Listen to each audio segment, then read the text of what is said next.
Here we go.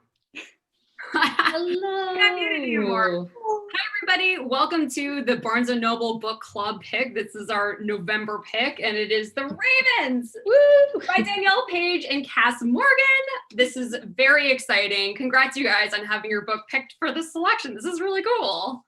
Thank you. It's been super exciting. And thank you for joining us. I mean, the pandemic has been terrible, but I guess the one upside to doing these virtual events is that we get our friend in Portland to come hang out with us. This never would have been possible. So yay. So happy to see all your faces. I should introduce myself. My name is Margot Wood. For those that don't know me, I used to run Epic Reads, actually, back in the day, but now I have my own book coming out in August, which there's no information out there about yet, but there will be soon.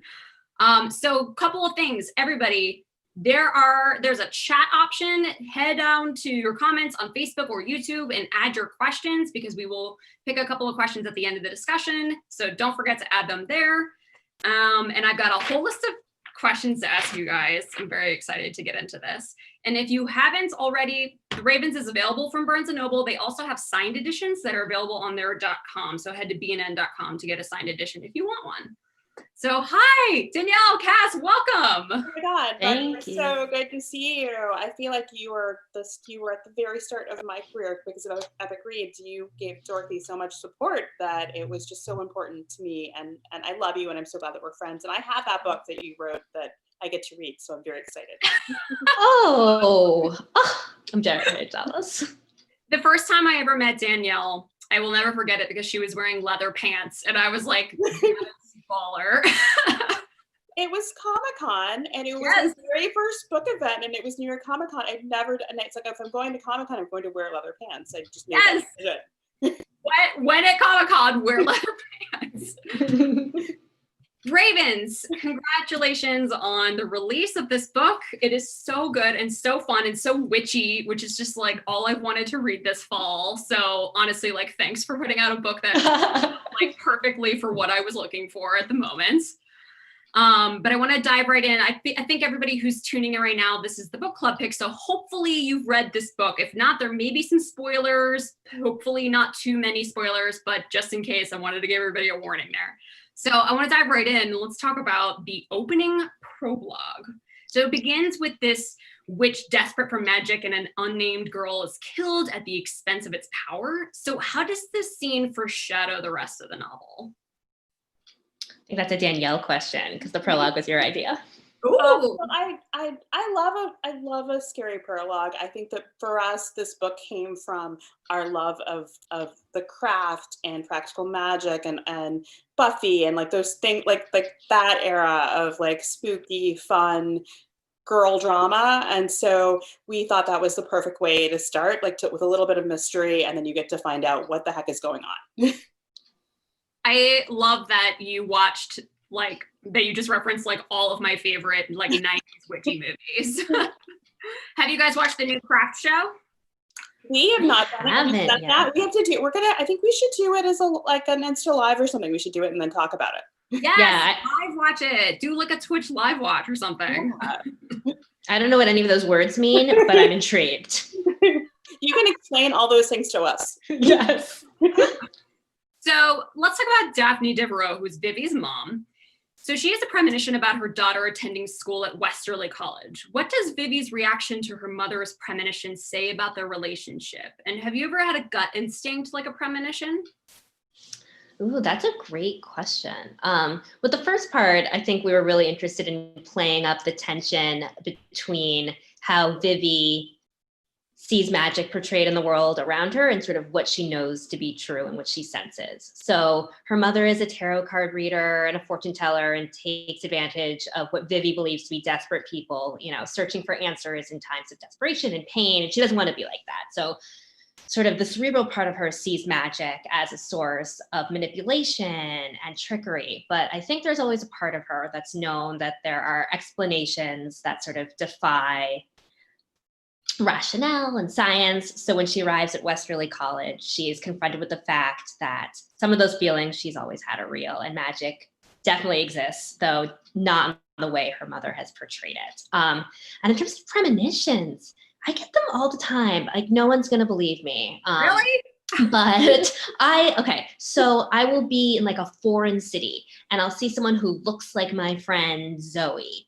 I'm like, that's so weird. Like, why would Zoe be in Rome? I'm like, no, it wasn't Zoe. But then I turn a corner and there she is. So I have like foreshadowed images of friends that I run into around the world. And I don't know what that means. And I don't know how to profit from this strange skill of mine, but I'm going to think about it. I love Danielle, have you ever had a premonition? I've never had I don't get them. I don't have the senses. Like I feel like I'm the least, like I love witch things, but I'm kind of not touched by it, which makes me sad. Like, so I want more magic. I think you're pretty touched by magic by the way that you can decorate. Yes. I have to, my fiance did this. He is my set designer. He's amazing.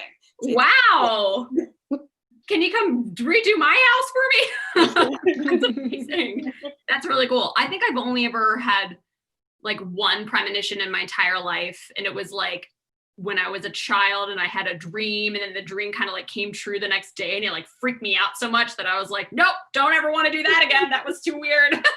Margot, we need your powers now. Let them free. Keep them dormant. Keep them stuck down. No. Westerly College, was this based on a real college? Where did you guys go to school, by the way? I went to Columbia in New York, but I grew up in Georgia. So we thought that Savannah would be a great place because it just the idea of Southern sorority just kind of fit in such a spooky place, and we love Midnight and Good and Evil. And Kass actually went to Savannah right during while we were writing, which gave us a great refresher. Kass, you should tell everybody about your Savannah trip. Yeah, so I went to Brown in Rhode Island, which is sort of ghostly in its own way. It's like definitely like Providence is part of like the New England Gothic tradition, and Edgar Allan Poe spent time there, and Lovecraft. So I think I probably drink in some of those New England Gothic vibes, but we needed our Southern Gothic vibes for the Ravens. So yeah, I took a quick trip to Savannah, tried to absorb as much ghostly spookiness as possible, stayed in a haunted hotel, took a private tour of Bonaventure Cemetery with like an admittedly creepy tour guide who like got too close and sort of stared at you unblinkingly while she told you about who was buried beneath you. So it was a quick trip, but it absolutely informed my next draft of the book. So I'm so glad I went. Yeah, I think you brought so many of the great like details that we were missing, honestly. Oh, thank you. I love books that are set in Savannah. I don't know why, I'm just like such a sucker for them. So I'm so glad that you guys set it down there.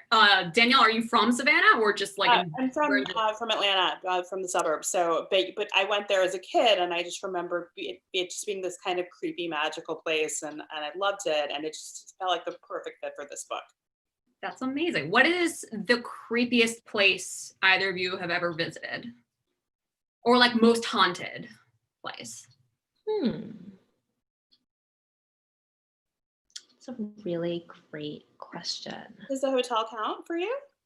Was it creepy? It like weirdly wasn't that creepy. My grandparents had a house in the woods when I was growing up, and there was a very old grave like way out in the middle of the woods, and time had sort of eroded the name and the dates. We didn't know who it was. And as a kid, like I've always had this goth streak. I would like sort of dare myself to see how close I could get. And then, there'd be like a twig cracking and I would run away. And yeah, I was sort of playing chicken with myself. I was a strange kid. Yeah, we grew up in the suburbs, but there were like when we first moved to our neighborhood, it was kind of like wooded, and like and I remember like my sister and I would like go and play in the woods, and there was just it always kind of creeped me out. I'm such a city girl because of that, I think. So let's talk a little bit more about the college setting and the sorority, specifically Kappa Rho Nu. Do they have like is there like a secret handshake or anything for Kappa Rho Nu? I wasn't in a sorority, so I don't know what involved in sororities. Neither of us actually were in a sorority, and we did not create a secret handshake, but we could do one. Kass, what do you think? We need one? Yes. I wonder if there are choreographers we can hire to do it. Yeah. In terms of research, like I I grew up when I was at Columbia.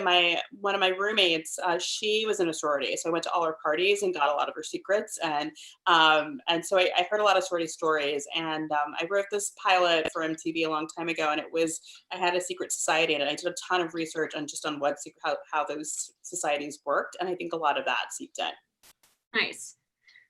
So speaking of the sororities like are about sisterhood, and bonding and all of that stuff. And outside of magic, what other things bond sisters, I would guess you can say? Like, what other bonds define sisterhood, friendship, or family? Like, do you think that it's possible for people to choose their own families?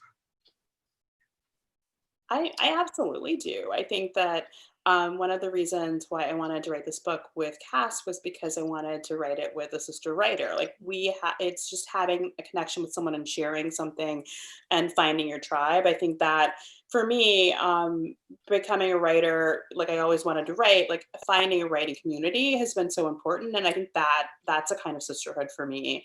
And Kass and I adore each other outside of this book. So I think that made it really super special. And I think that we wanted to express in this book that a lot of our, I don't know, as a teenager, for me, my most important relationships were never my boyfriend, it was my girlfriends. And I think we wanted to form a sisterhood that did that.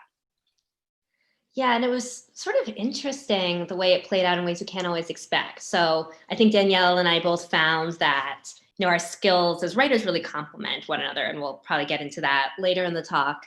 But that sort of dovetailed so perfectly with the themes of the book was that, you're stronger with your sister is by your side. And even the magic system in the book, I don't really think we did it intentionally, but once we started to write, we realized, the magic in the book is based on tarot, and you can do sort of small spells on your own based on the minor arcana cards. But if you want to do like the big magic, the major arcana spells, you need your coven by your side. And I sort of love that metaphor that grew out really organically during the writing process, but really embodies the message we wanted to convey.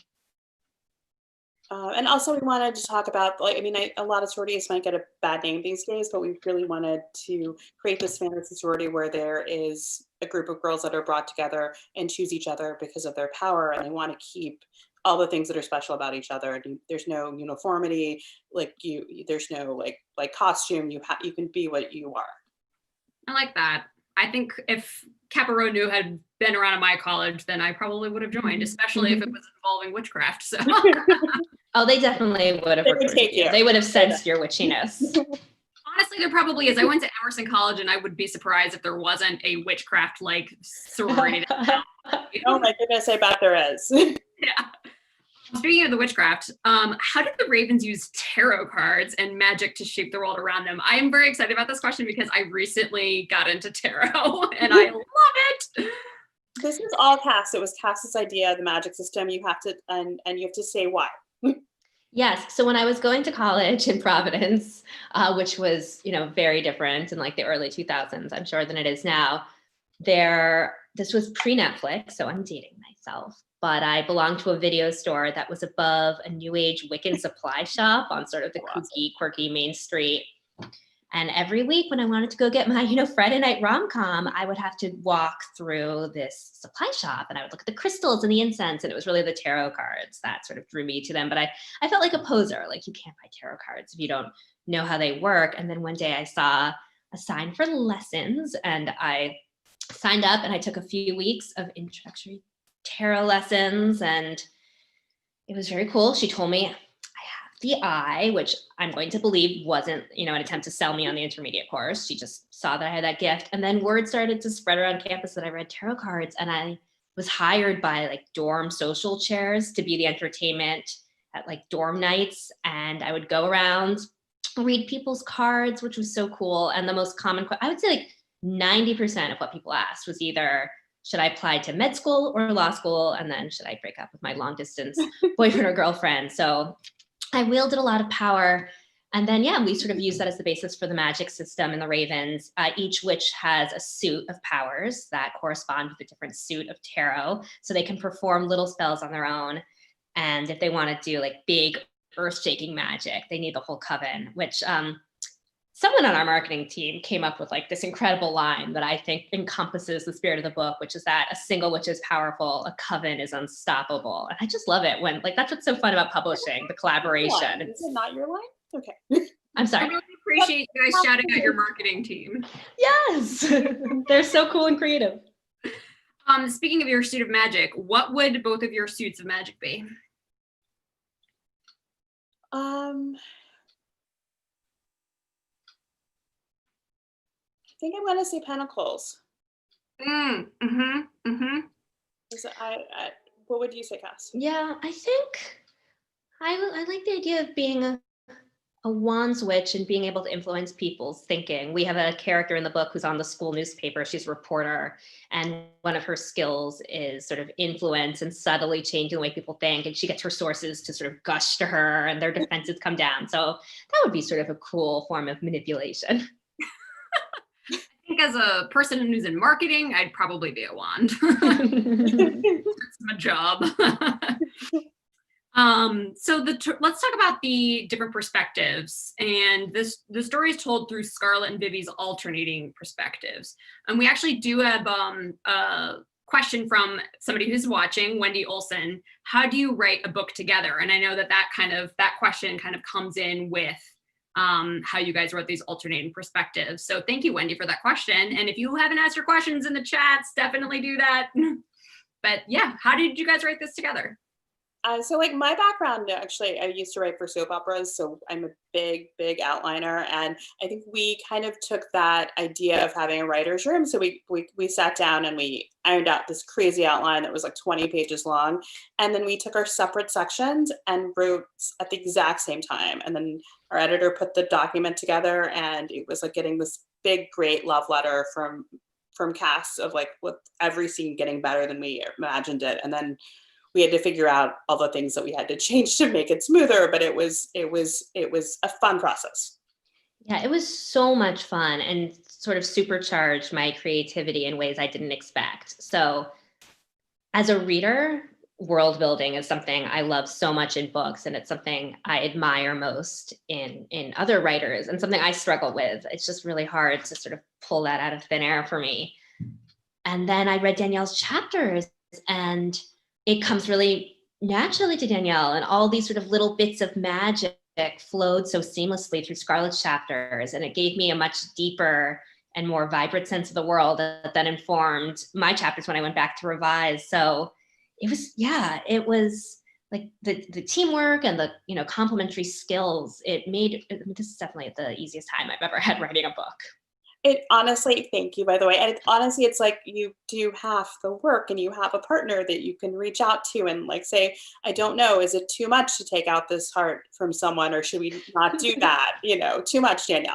Never. Always take out the hearts. You do it. Like, so, and just having like, so you're not responsible for everything. You get to share the responsibility, and it just felt like a joy. Like we got to do this fun thing, and it's still work, but it doesn't feel like work.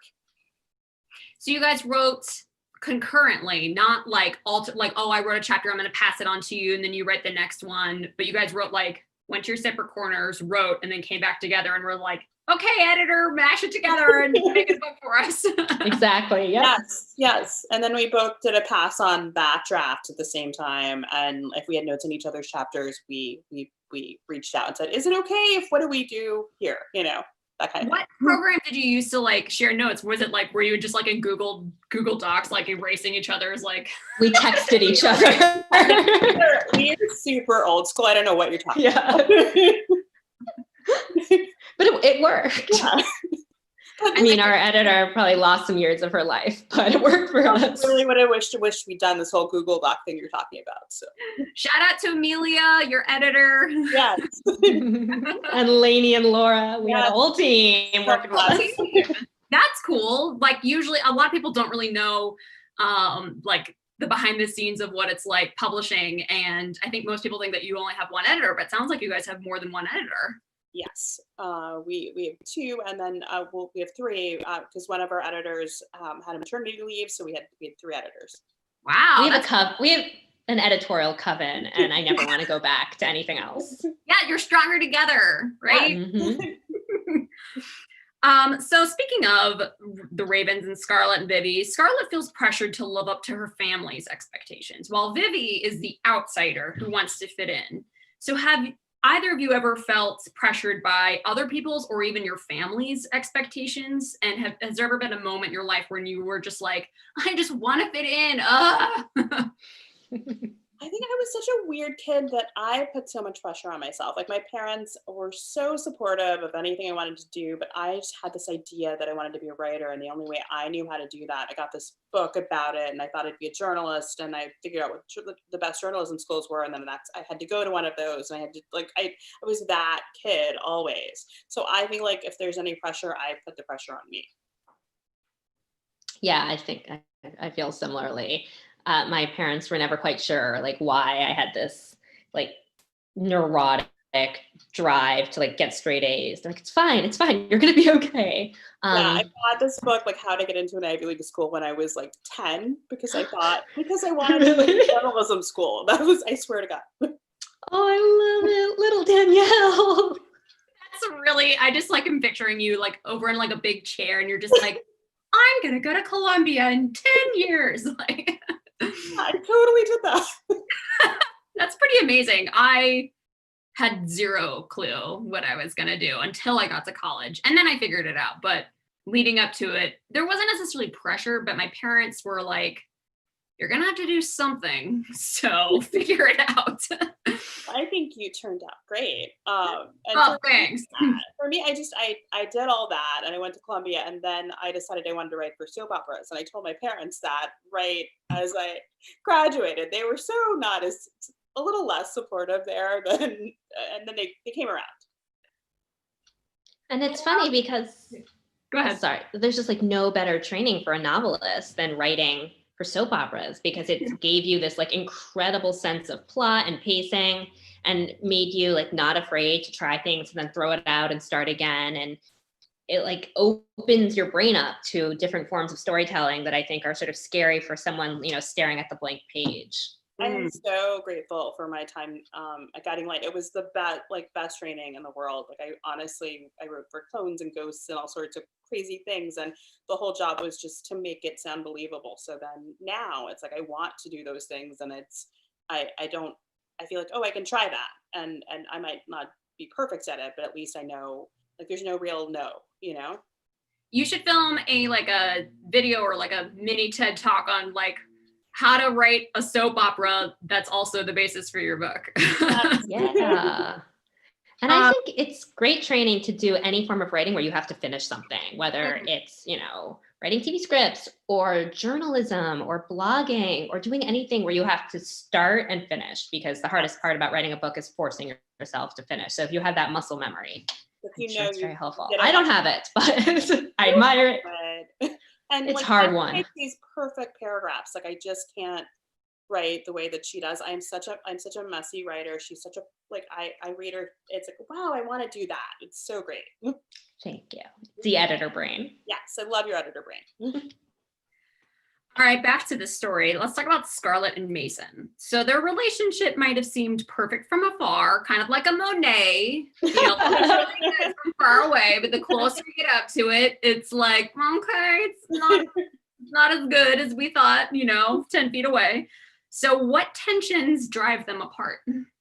So Mason wants to be anywhere but there. Like, he wants to travel. He wants to buck his parents' expectations. He doesn't want to fit the mold of doing exactly what they do, of like becoming a lawyer. And Scarlett is very comfortable and living. That's the only life she's known, and that's all she wants, is to please her family and to do better than them.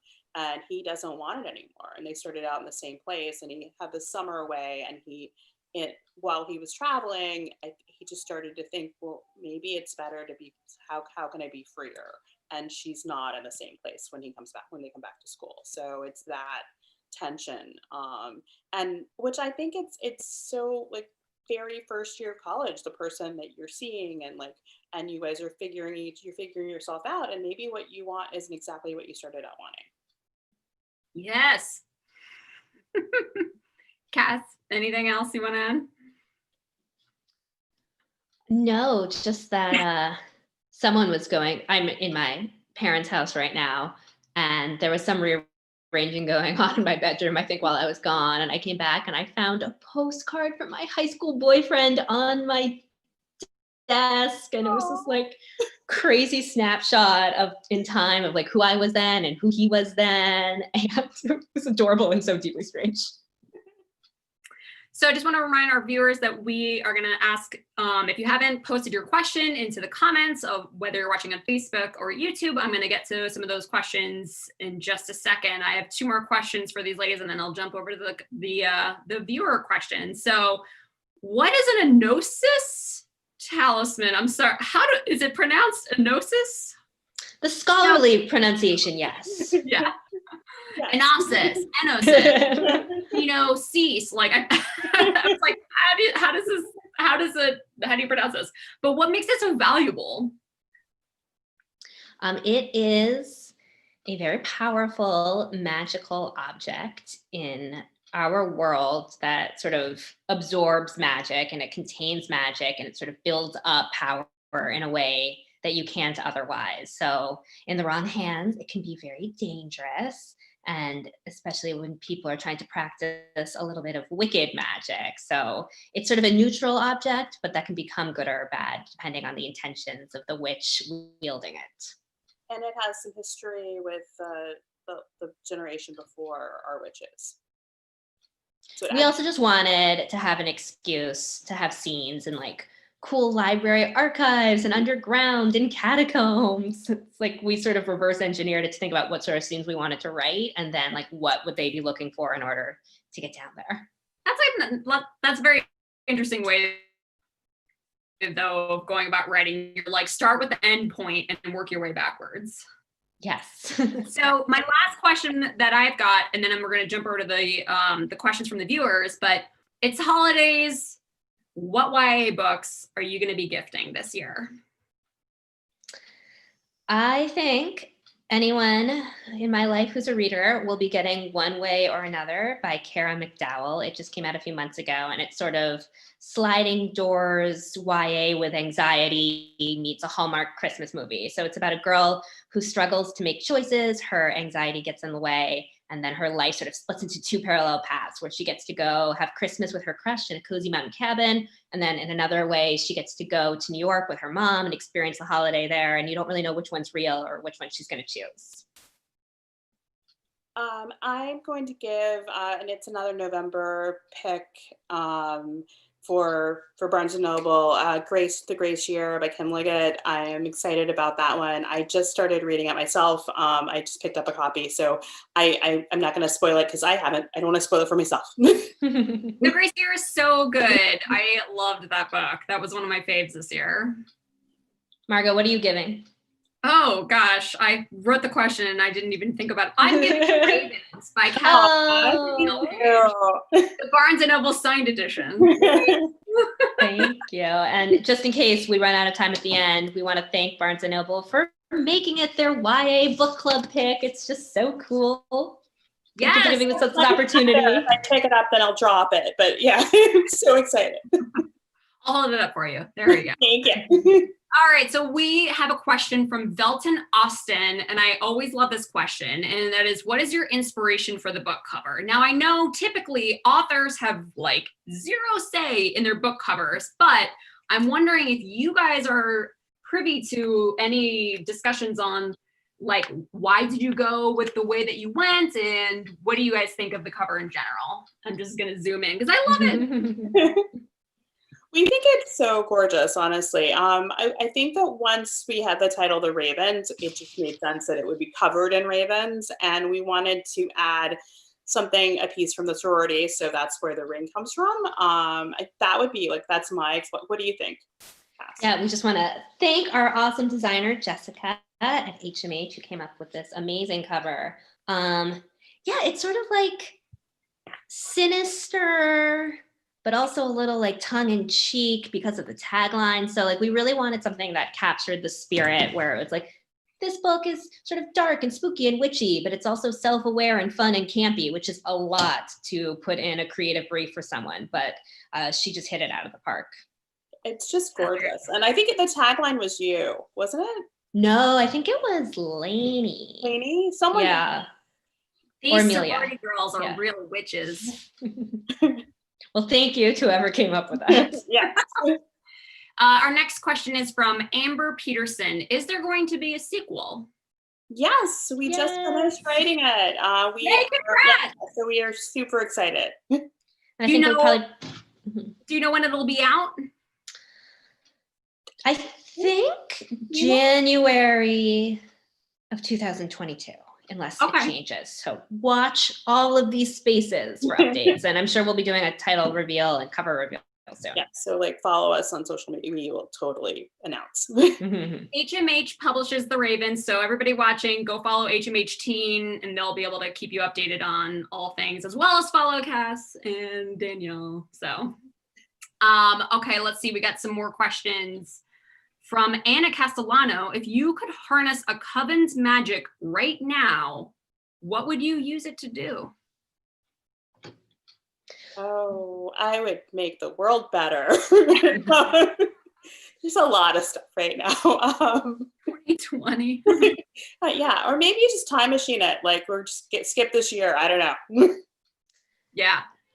I would try to, harness vaccine magic. And if that wasn't a possibility, if I just had to do something silly and selfish, one of my favorite sort of magical elements in the book is how the girls redecorate their house, and sometimes the house redecorates itself based on their moods. And Danielle had this super cool scene where one of the witches points to the clock and it starts to go back in time, and as the hands run backwards, the furniture changes from present day and then back to the 80s and the 60s and then all the way back to the 20s for their sort of speakeasy party. I would love to be able to do that.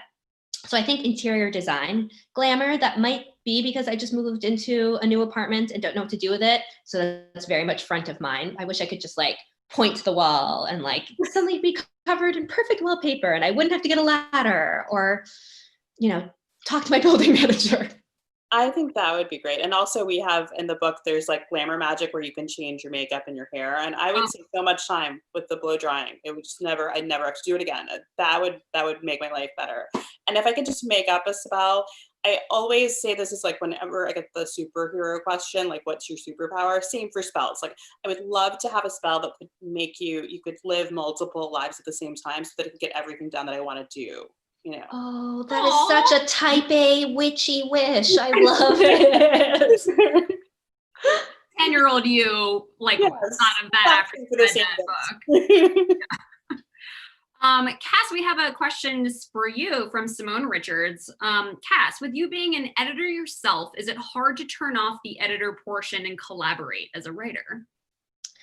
Fabulous question. So it is so hard to turn that part of my brain off. It actually didn't interfere with the collaboration at all, which is interesting. It didn't make me actually all that extra controlling. But in terms of with my own writing, so my job as an editor is to be hyper aware of my reactions and evaluate everything. I read a chapter and think, am I interested? Do I care? What would make it more interesting? Is this working? And that is an incredibly useful tool as a writer when you're revising. And it's obviously a very useful tool as an editor. And it is just so crippling as an author when you're drafting. And sometimes, if I didn't owe my editor pages and if I didn't want to let down Danielle, I would spend months writing the first chapter over and over again. So yeah, I think if there were magic to turn that part of my brain off, that would be great. I've thought about hypnotism, but really the one thing that has allowed me to turn off that editor switch has been writing first drafts longhand, because it's so hard to go back and rewrite. And my handwriting is so messy, I don't really know what I wrote. So it just creates that forward momentum that I actually don't get when I'm writing at a laptop. That's pretty impressive. So you do all of it longhand first? I do about half of the book longhand for the first draft. Dang. I do the same thing. I've always, my difference is that I write a chapter longhand, then I type it. And then I write the next one longhand because otherwise I can't read my handwriting for long and then I forget what it says. So I need to type it up the next day, whatever I write. Yeah, and then you don't have to worry about losing the notebook and losing 6 months worth of work. So you do it the better way. Well, no, but that's my version of revision, because then I when I type it, I revise it, and then that's it. And then I can't go back to it until I'm done. That's really cool. I should try that. Although I find it hard because I can't write as fast as like my brain goes, and I forget things really quickly. So I have like my own shorthand that I kind of created when I was in high school, and that's Really? That is interesting. Wow. I want to see this. It's a lot of just it's a weird thing that I just invented in high school so I could take notes faster. But that's how I've been. So cool. I love that. Okay, our next question comes from Reina Beniquez. Did anything really surprise you while you were writing this book? I think not so much while we were writing, because we had that very detailed outline that we didn't deviate from too much. But I think during the plotting session, I think like I was surprised by how dark it got, but in a really great way. Like I didn't think this book was going to have a murder mystery. And then Danielle pitched it when we were, writing things up on our big whiteboard, and it transformed the book. Like we were struggling to figure out the soap operas. It was like, yeah. No, I was always like, can we have a murder? And she was like, are you sure we need a murder? And then by the book, we got there. We totally needed a murder, otherwise nothing happens. That is amazing. I love that. You're just like, let's just throw it in there. And that's like a great, reason to have a co-author. So my first drafts, generally nothing happens. Like my first draft of the 100, I got my notes from my editor and she's like, this is lovely. They spent about 40 pages looking and talking about the sunset. Do you maybe want to introduce like a little conflict? And but they're on Earth. I'm honestly the opposite. It's like, do you think you need 2 reveals in the last chapter? Like, okay, no, I'll just do the one. So I think we have very different starting points, but I think we came together in such a fun way. Great balance. We've been getting this question a lot from a variety of people, and this is going to be a question that's probably going to make both of you like pause and like your brain's going to go blank. But that is, what is your favorite book of all time? That's too big for me. I can't do it. Whenever I ask this question, I know everybody's always like, well, that's like asking to choose which of my children I like the most. So I'll revise the question and say, what is the book you've read the most number of times? That is easy. So my top 3, Jonathan Strange and Mr. Norrell, Custom of the Country, but the book I've read like the absolute most number of times is book 3 in the Anne of Green Gables series, Anne of the Island. It's the one where she goes to college and rents a little house with her friends and gets a cat, and it's just like cozy, like domestic bliss. That's amazing. I'm gonna say Great Expectations, Charles Dickens. I've read it a million times. I don't know, there's something about it. Some part of me wants to do a Miss Havisham story at some point. For something about that one gets me. Or you could just do our next event in your wedding dress. I could do that. Or all of them. Yeah. Okay, our last question comes from Camille Rosario, and this is a great one to end on, which is, any writing tips for aspiring authors? I always give 2, and I always say that 1, you are not one book, you're not one story, you are not one, I love the Ravens, but I'm not just the Ravens, I'm not just Dorothy. There's some other story that you can tell. There's always more. I need to hear that. So if you're struggling with finishing, you absolutely need to finish. But if for some reason you get rejected or like there's so much, you're going to write so many things in your life. And so just know that you are a writer all the time. And I'll have 2 tips. So the editor in me would say, lean into your weirdness. There's a lot of content out there, and sort of figuring out what your unique perspective is what's going to set your writing apart. So think about what obsessions you have, what quirks you have, and realize that colors the world, and it's going to show people like a way of looking at the world that's different than anything else they've ever seen before. So lean into that. And then the writer in me, who's learned this the hard way, you got to finish the terrible first draft. You just have to. You don't know your characters. You don't know your themes. You don't know your motifs. You don't really know your world until you have slogged through that first draft. So do as I say, not as I do. Don't change a word until you have like a big chunk of it done. And I'm going to piggyback on the weirdness thing. That was my second one. I always say, write what you don't know. Like take the leap and write that crazy story that's been haunting you, because that's your thing. That's such really good advice. Thank you for sharing that. So where can people find you on social? Where can people follow you? What's your handles? I'm Danielle and Paige on Twitter and Instagram, because there was a 15-year-old Danielle Paige who got to Danielle Paige first. I'm proud of her. I'm just Danielle, I think author. I don't know my author pages on Facebook, but there is one. And I'm Kass Morgan Books on Twitter and Instagram. Yay! And just to remind everybody, there are still signed editions available of The Ravens on barnesandnoble.com. And if you haven't picked up a copy, it's available now at your local bookstore or your local B&N. And thank you guys so much for joining us for this chat. I am so excited I got to see you both. You're such lovely people, and this has been such a fun chat. And thank you so much. Oh, we love you guys out there, and we love you, Margot, and we're so glad to be here. And thank you, Barnes & Noble. Yes, thank you, Margot. Thank you, Barnes & Noble. And thanks to everyone who's read the book and said nice things or told us you're going to read the book or thinking about reading the book. It's been so fun to see our ravens take flight. So thank you, everybody. Oh, ravens take flight. That's so cute.